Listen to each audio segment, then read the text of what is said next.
오늘도 마음이 조금 무거운 채로 이 영상을 눌러주셨을지도 모르겠습니다.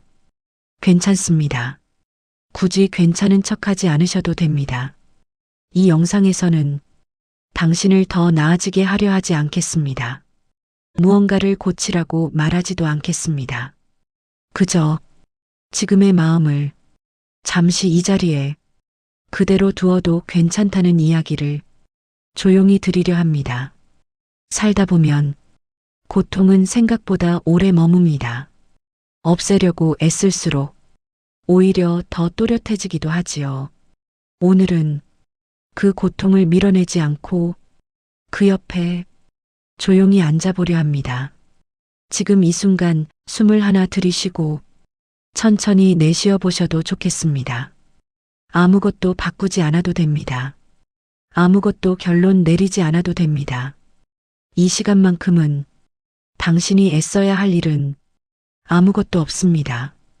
그럼 쇼펜하우어의 시선으로 고통을 없애려 하지 않아도 마음이 조금 가벼워지는 이야기를 천천히 시작해 보겠습니다.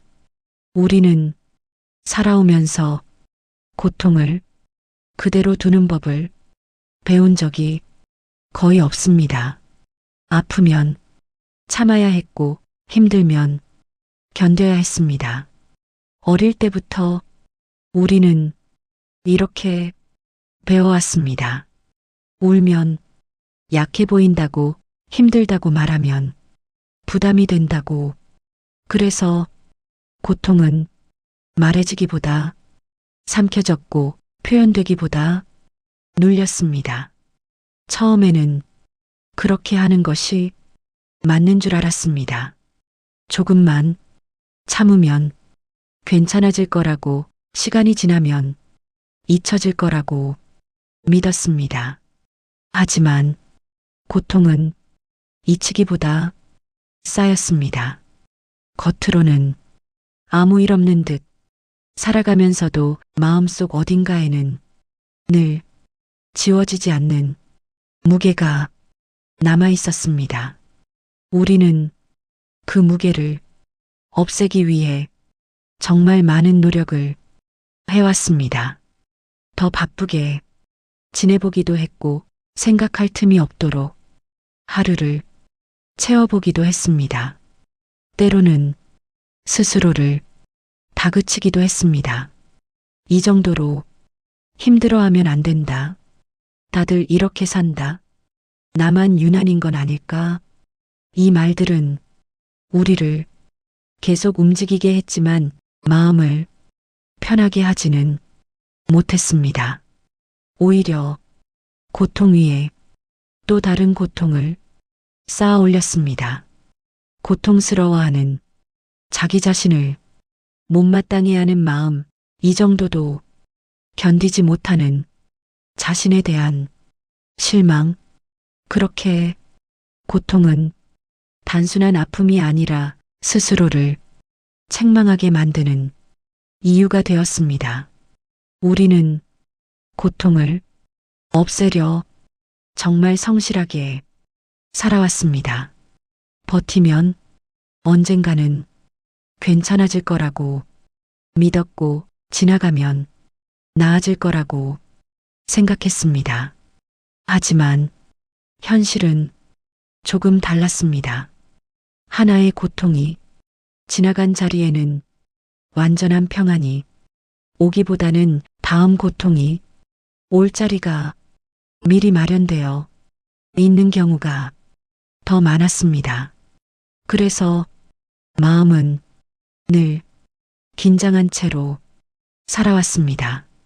지금은 괜찮아 보여도 언제 다시 힘들어질지 모른다는 불안, 이 불안은 고통이 없을 때조차 마음을 쉬지 못하게 했습니다. 우리는 고통이 없을 때에도 고통을 경계하며 살아왔습니다. 괜찮은 순간에도 이 상태가 얼마나 갈지 미리 걱정했고 조금 편안해지면 스스로에게 경고를 보냈습니다. 방심하지 말자. 이러다 다시 무너질 수도 있다. 이렇게 고통을 없애려는 삶은 아이러니하게도 고통을 항상 곁에 두는 삶이 되었습니다. 고통을 느끼지 않기 위해 애쓸수록 고통은 더 또렷해졌습니다. 고통을 부정할수록 고통은 다른 모습으로 나타났습니다. 몸의 피로로, 이유 없는 무기력으로, 설명되지 않는 불안으로 우리는 그 모든 것을 다시 없애야 할 문제로 여겼습니다. 그리고 또다시 애쓰는 삶으로 돌아갔습니다. 이 반복 속에서 마음은 점점 자신의 목소리를 잃어갔습니다. 무엇이 힘든지도 모른 채 그저 힘들다는 사실만 남았습니다. 그래서 이 지점에서 한번 멈춰볼 필요가 있습니다. 고통을 없애지 못한 자신을 책망하기보다 왜 이렇게까지 없애려 애써왔는지를 돌아보는 것입니다. 우리는 약해서가 아니라 살아남기 위해 그렇게 해왔습니다. 그 사실만으로도 스스로를 조금은 이해해도 괜찮습니다. 이제 조금 다른 시선으로 마음을 바라보려 합니다. 쇼펜하우어는 인간을 이성적인 존재로 보지 않았습니다.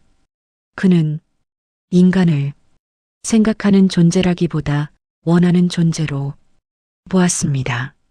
우리 안에는 가만히 있어도 계속 움직이는 힘이 있다고 말했습니다.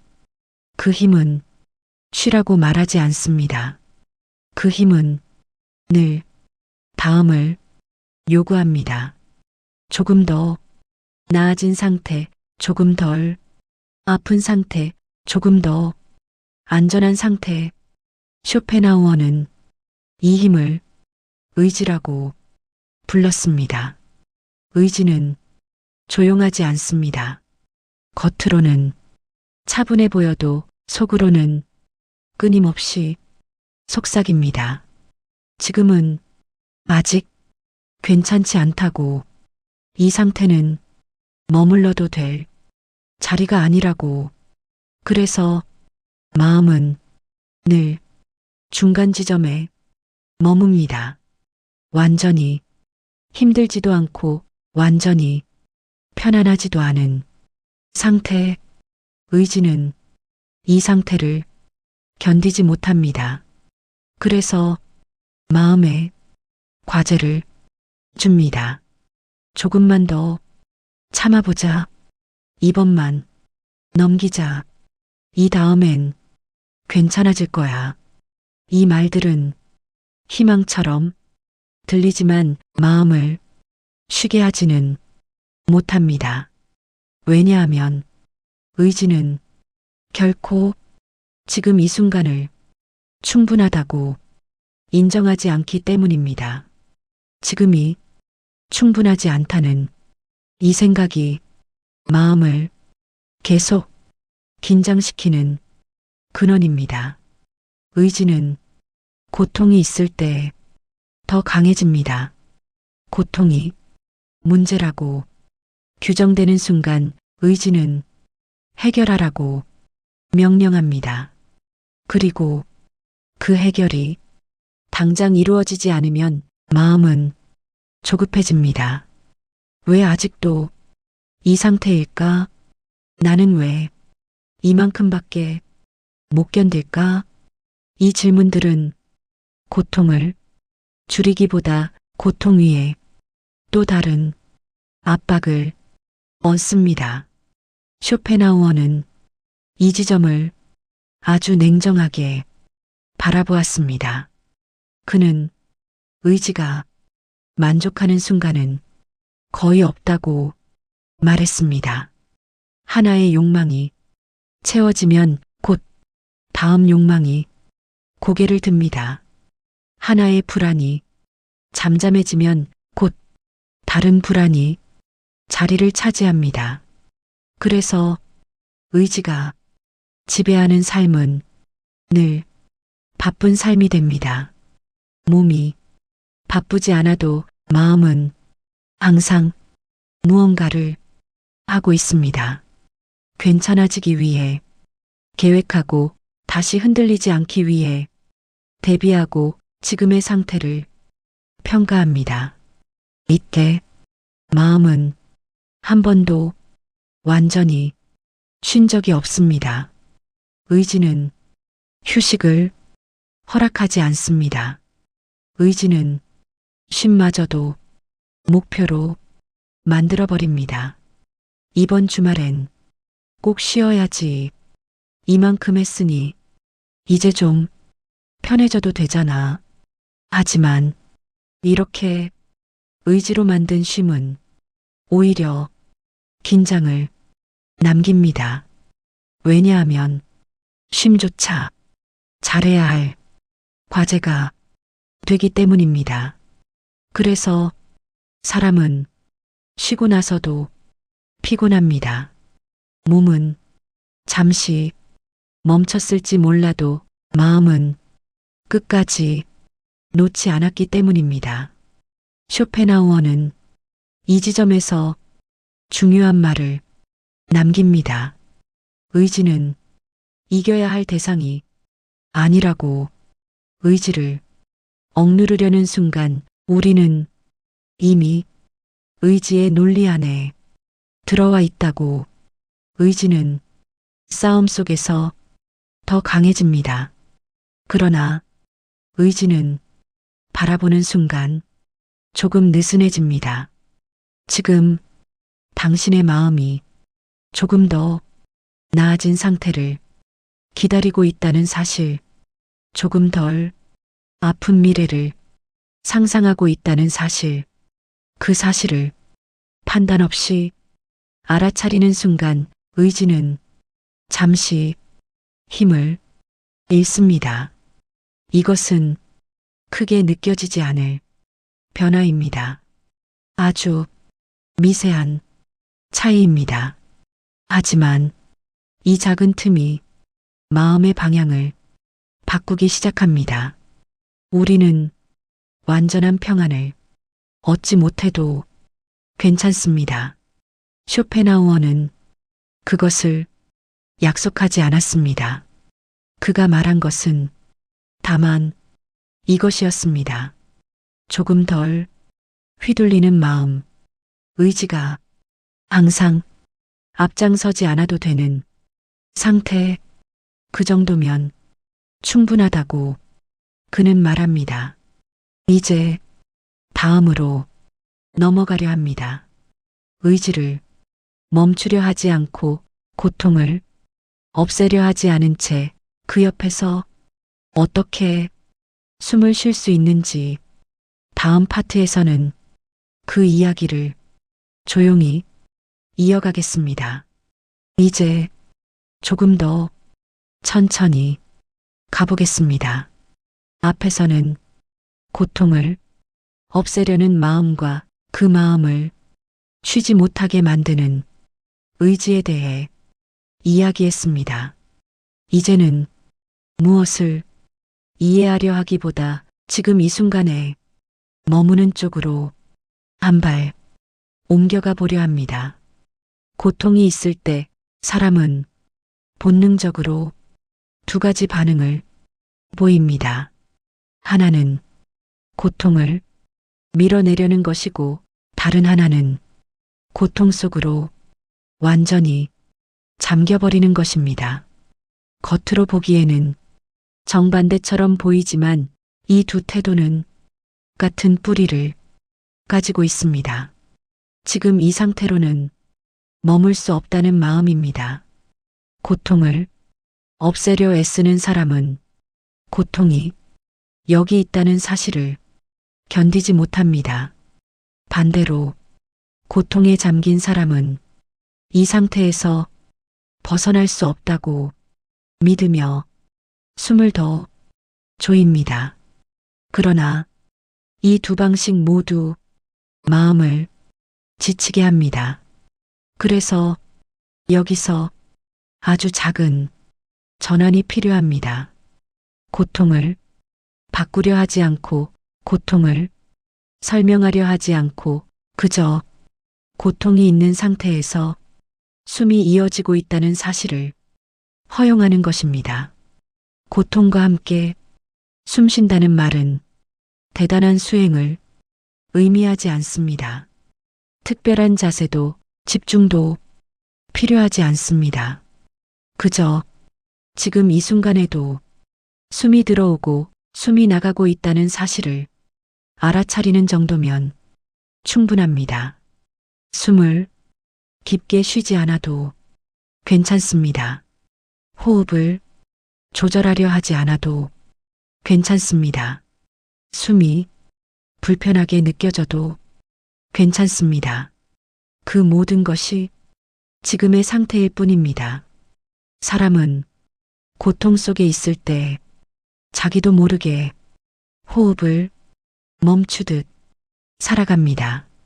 몸은 긴장하고 어깨는 굳어 있고 숨은 얕아집니다. 이때 고통은 실제보다 더 큰 공간을 차지합니다.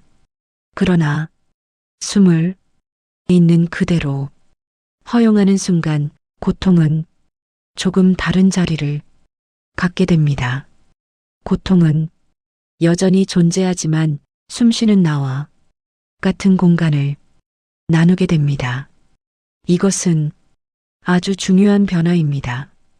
왜냐하면 이 순간부터 고통은 나 전체가 아니라 내가 경험하는 것 중 하나가 되기 때문입니다. 고통과 나를 완전히 분리하려 하지도 않고 완전히 같은 것으로 만들지도 않는 상태, 이 미묘한 균형이 마음의 여백을 만듭니다. 사람들은 이 여백을 평안이라고 부르고 싶어 합니다. 하지만 저는 그렇게 부르지 않겠습니다. 그 단어는 너무 많은 기대를 불러오기 때문입니다. 다만 이렇게 말하고 싶습니다. 조금 덜 휘둘리는 상태라고. 고통이 여전히 있어도 그 고통이 모든 생각을 끌고 가지는 않는 상태. 숨이 고통보다 조금 더 앞에 있는 상태. 이 상태는 오래 지속되지 않을 수도 있습니다. 금방 다시 마음이 조급해질 수도 있고 고통이 다시 전부가 된 것처럼 느껴질 수도 있습니다. 괜찮습니다. 한 번이라도 이 자리에 머물러 본 경험은 사라지지 않습니다. 마음 어딘가에 기억처럼 남습니다. 그리고 다음에 고통이 찾아왔을 때 그 기억은 아주 작게 속삭일 것입니다. 없애지 않아도 된다고. 지금 이 상태로도 숨은 이어질 수 있다고. 그 속삭임 하나면 충분합니다. 이제 다음으로 넘어가려 합니다. 고통 그 자체보다 우리를 더 괴롭게 했던 것, 왜 이런 고통이 있는가? 라는 질문에 대해 이야기해 보겠습니다. 이제 조금 더 천천히 가보겠습니다. 앞에서는 고통을 없애려는 마음과 그 마음을 쉬지 못하게 만드는 의지에 대해 이야기했습니다. 이제는 무엇을 이해하려 하기보다 지금 이 순간에 머무는 쪽으로 한 발 옮겨가 보려 합니다. 고통이 있을 때 사람은 본능적으로 두 가지 반응을 보입니다. 하나는 고통을 밀어내려는 것이고 다른 하나는 고통 속으로 완전히 잠겨버리는 것입니다. 겉으로 보기에는 정반대처럼 보이지만 이 두 태도는 같은 뿌리를 가지고 있습니다. 지금 이 상태로는 머물 수 없다는 마음입니다. 고통을 없애려 애쓰는 사람은 고통이 여기 있다는 사실을 견디지 못합니다. 반대로 고통에 잠긴 사람은 이 상태에서 벗어날 수 없다고 믿으며 숨을 더 조입니다. 그러나 이 두 방식 모두 마음을 지치게 합니다. 그래서 여기서 아주 작은 전환이 필요합니다. 고통을 바꾸려 하지 않고 고통을 설명하려 하지 않고 그저 고통이 있는 상태에서 숨이 이어지고 있다는 사실을 허용하는 것입니다. 고통과 함께 숨 쉰다는 말은 대단한 수행을 의미하지 않습니다. 특별한 자세도 집중도 필요하지 않습니다. 그저 지금 이 순간에도 숨이 들어오고 숨이 나가고 있다는 사실을 알아차리는 정도면 충분합니다. 숨을 깊게 쉬지 않아도 괜찮습니다. 호흡을 조절하려 하지 않아도 괜찮습니다. 숨이 불편하게 느껴져도 괜찮습니다. 그 모든 것이 지금의 상태일 뿐입니다.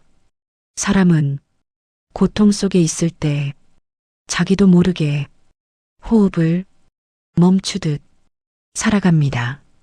몸은 긴장하고 어깨는 굳어 있고 숨은 얕아집니다. 이때 고통은 실제보다 더 큰 공간을 차지합니다. 그러나 숨을 있는 그대로 허용하는 순간 고통은 조금 다른 자리를 갖게 됩니다.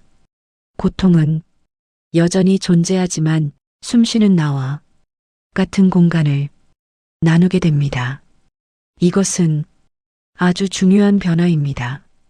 왜냐하면 이 순간부터 고통은 나 전체가 아니라 내가 경험하는 것 중 하나가 되기 때문입니다. 고통과 나를 완전히 분리하려 하지도 않고 완전히 같은 것으로 만들지도 않는 상태, 이 미묘한 균형이 마음의 여백을 만듭니다. 사람들은 이 여백을 평안이라고 부르고 싶어 합니다. 하지만 저는 그렇게 부르지 않겠습니다. 그 단어는 너무 많은 기대를 불러오기 때문입니다. 다만 이렇게 말하고 싶습니다. 조금 덜 휘둘리는 상태라고. 고통이 여전히 있어도 그 고통이 모든 생각을 끌고 가지는 않는 상태. 숨이 고통보다 조금 더 앞에 있는 상태. 이 상태는 오래 지속되지 않을 수도 있습니다. 금방 다시 마음이 조급해질 수도 있고 고통이 다시 전부가 된 것처럼 느껴질 수도 있습니다. 괜찮습니다. 한 번이라도 이 자리에 머물러 본 경험은 사라지지 않습니다. 마음 어딘가에 기억처럼 남습니다. 그리고 다음에 고통이 찾아왔을 때 그 기억은 아주 작게 속삭일 것입니다.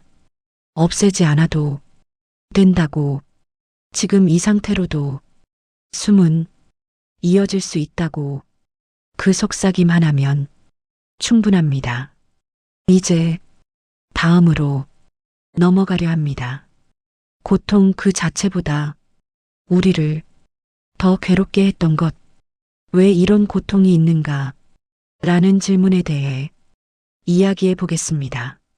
고통이 조금만 길어지면 사람의 마음은 자동으로 질문을 만들어냅니다. 왜 이런 일이 나에게 일어났을까? 내가 무엇을 잘못했을까? 이 고통에는 어떤 의미가 있는 걸까?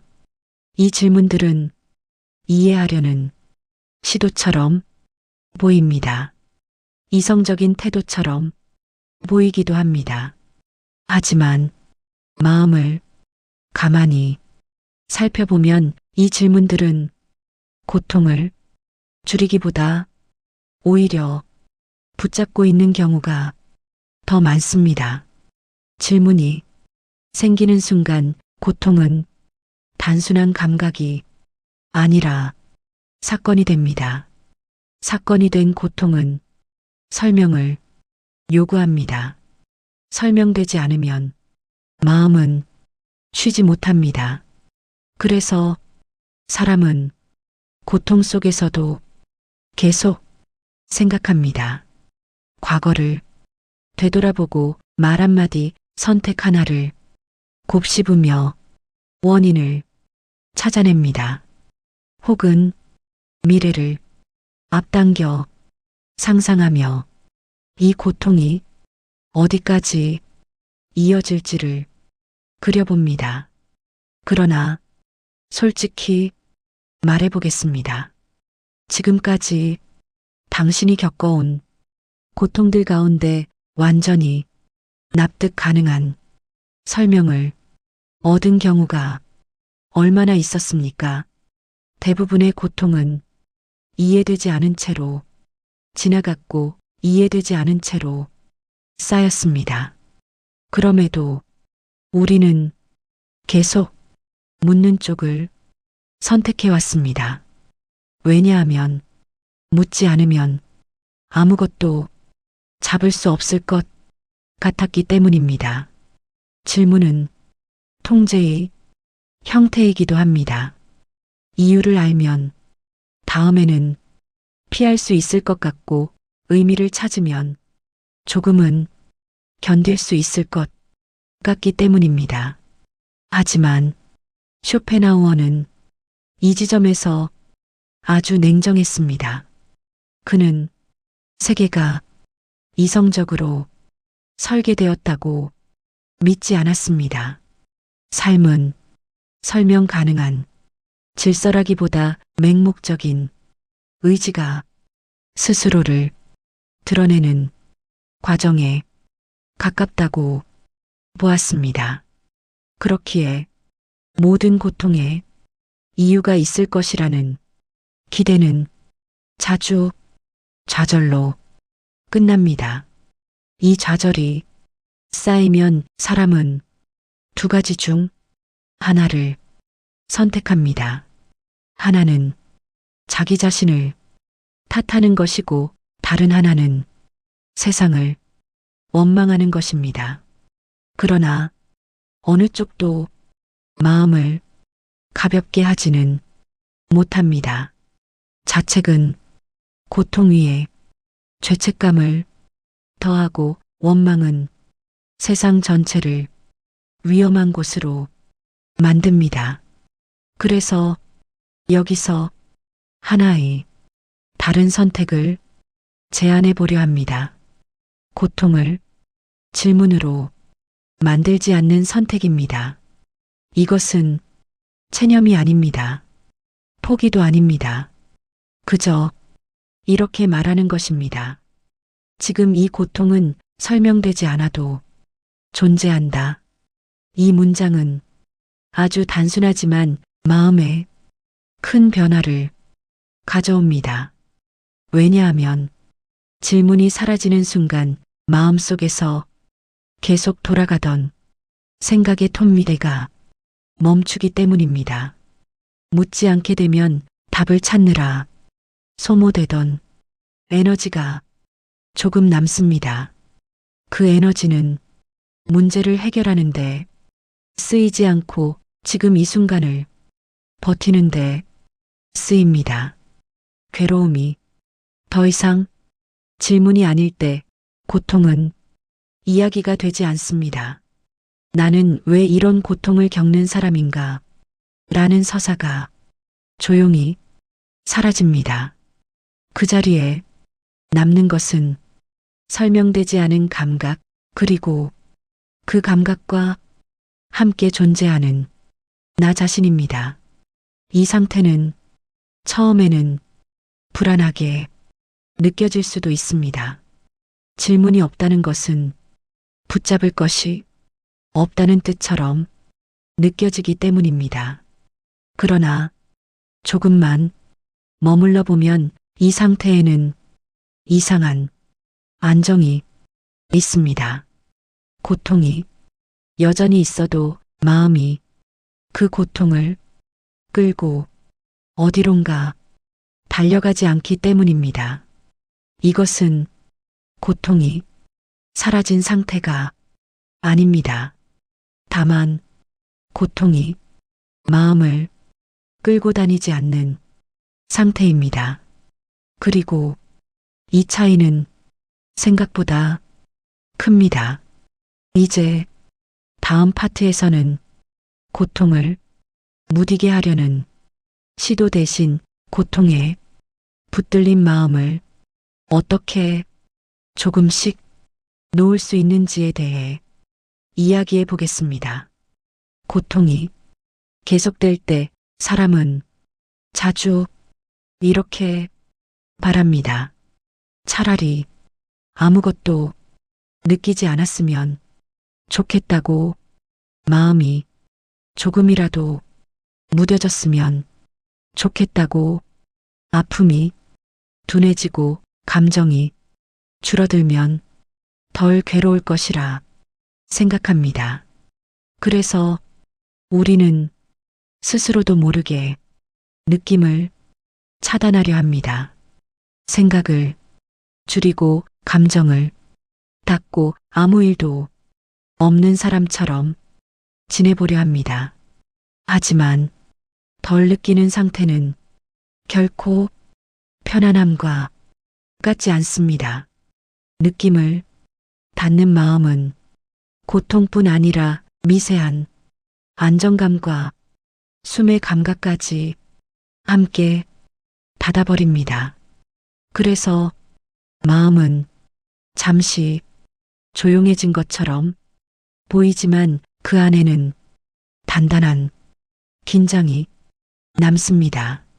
쇼펜하우어는 이런 상태를 해방이라고 부르지 않았습니다. 그가 말한 해방은 감각의 소멸이 아니라 의지로부터의 거리였습니다. 고통이 괴로운 이유는 그 감각이 강해서만은 아닙니다. 그 감각에 이래서는 안 된다, 이 상태를 견딜 수 없다 라는 생각이 강하게 붙어 있기 때문입니다. 이 생각이 느낌을 더 무겁게 만듭니다. 그래서 우리가 시도해 볼 수 있는 것은 느낌을 줄이는 것이 아니라 느낌 위에 올려진 붙들물 조금 느슨하게 하는 일입니다. 예를 들어 슬픔이 올라올 때를 생각해 보십시오. 슬픔이 느껴지는 순간 우리는 곧바로 다음 생각을 덧붙입니다. 이 슬픔이 언제까지 갈지, 이러다 내가 망가지는 건 아닌지. 이 생각들은 슬픔 자체가 아니라 슬픔에 붙은 해석입니다. 그리고 이 해석이 슬픔의 무게를 몇 배로 만듭니다. 덜 붙든다는 것은 이 해석을 하나씩 내려놓는 것입니다. 슬픔이 있을 때 슬픔이 있다 라고만 말해보는 것입니다. 그 이상을 붙이지 않고 그 이하로도 줄이지 않습니다. 이 간단한 태도는 의지를 자극하지 않습니다. 해결을 요구하지 않기 때문입니다.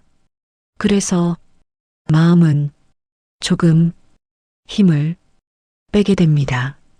물론 이것은 쉽지 않습니다. 붙드는 마음은 오랜 습관이기 때문입니다.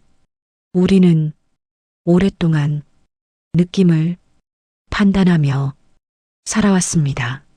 이 감정은 괜찮고 이 감정은 문제라고, 이 정도면 참을 만하고 이 이상은 위험하다고. 이 판단은 우리를 지켜주기도 했지만 동시에 마음을 늘 긴장하게 만들었습니다. 덜 붙드는 상태에서는 고통이 여전히 느껴질 수 있습니다. 그러나 그 고통은 당신을 끌고 어디론가 데려가지 않습니다. 고통 옆에 숨쉬는 당신이 함께 존재하기 때문입니다. 이것이 무감각과의 결정적인 차이입니다. 무감각은 닫힘이고 덜 붙들면 열림입니다. 닫힌 마음은 작은 충격에도 쉽게 부서지지만 열린 마음은 흔들리면서도 꺾이지 않습니다. 쇼펜하우어의 사유에서 이 지점은 아주 중요합니다. 의지가 조금 느슨해질 때 삶이 갑자기 밝아지지는 않습니다. 다만 삶이 덜 소란스러워집니다. 생각이 조금 느려지고 감정이 조금 흘러가게 됩니다. 그 정도의 변화면 이미 충분히 큰 전환입니다. 이제 마지막 파트로 넘어가려 합니다. 고통이 사라지지 않은 채로도 어떻게 마음의 중심이 옮겨지는지, 그 변화가 어떤 고요를 남기는지에 대해 이야기하겠습니다. 많은 사람들은 고요를 이렇게 상상합니다. 아무런 고통도 없고 아무런 걱정도 없으며 마음이 전혀 흔들리지 않는 상태. 그러나 살아오면서 우리는 이미 알게 되었습니다. 그런 상태는 있다 하더라도 아주 잠깐이라는 것을, 그리고 그 잠깐을 붙잡으려 할수록 마음은 더 불안해진다는 것을. 쇼펜하우어가 말한 고요는 고통이 사라진 상태가 아니었습니다. 그가 말한 것은 고통이 부재가 아니라 고통이 위치 변화였습니다. 고통이 삶의 전면에 서 있을 때 우리는 그것만을 봅니다. 모든 생각이 고통을 중심으로 돌고 모든 감정이 고통에 의해 설명됩니다. 이때 고통은 단순한 경험이 아니라 나 자신이 되어버립니다. 그러나 지금까지 우리가 함께 걸어온 이 길 위에서 고통은 조금씩 다른 자리에 놓이기 시작했습니다. 없애려 하지 않고, 설명하려 하지 않고, 이유를 묻지 않고, 붙들지 않은 채 그 옆에서 숨을 쉬는 동안 고통은 더 이상 무대의 중앙에 서 있지 않게 됩니다. 고통은 배경으로 물러납니다. 여전히 존재하지만 모든 것을 덮지는 않습니다. 그 배경 앞에 숨쉬는 나, 느끼는 나, 지금 이 순간을 살아내는 내가 다시 드러납니다. 이 상태에서 찾아오는 고요는 조용하지만 분명합니다. 크게 편안하지 않아도 괜찮고 완전히 자유롭지 않아도 괜찮은 고요. 다만 이전처럼 마음이 끌려다니지 않는 상태입니다. 고통이 배경이 될 때 삶은 다시 입체를 되찾습니다. 아픔이 있어도 햇빛을 느낄 수 있고 불안이 있어도 잠시 앉아 있을 수 있으며 괴로움이 있어도 하루를 마무리할 수 있습니다. 이것은 승리가 아닙니다. 극복도 아닙니다. 그저 함께 존재하는 방식의 변화입니다. 쇼펜하우어는 삶이 본질적으로 고통을 내포한다고 보았습니다. 그래서 그는 행복을 약속하지 않았습니다. 대신 이렇게 말했습니다. 덜 흔들리는 마음, 덜 소모되는 삶, 덜 끌려다니는 시선. 그 정도면 충분하다고. 고통이 배경이 된 삶은 완벽하지 않습니다. 그러나 견딜 수 있습니다. 그리고 견딜 수 있는 삶은 이미 살아갈 만한 삶입니다. 이제 이 이야기를 마무리하려 합니다. 오늘 우리는 고통을 없애는 법을 배우지 않았습니다. 대신 고통을 대하는 마음의 태도를 조금 바꾸어 보았습니다. 고통은 앞으로도 다시 찾아올 것입니다. 그러나 이제 당신은 그 고통 앞에서 조금 다른 선택을 할 수 있습니다. 없애려 하지 않아도 됩니다. 이유를 찾지 않아도 됩니다. 지금보다 나아진 상태를 증명하지 않아도 됩니다. 그저 이렇게 말해도 충분합니다. 지금 이만큼의 고통이 있다고. 그리고 그 말 뒤에 숨을 한 번 더 이어가면 됩니다. 그것이면 오늘은 충분합니다.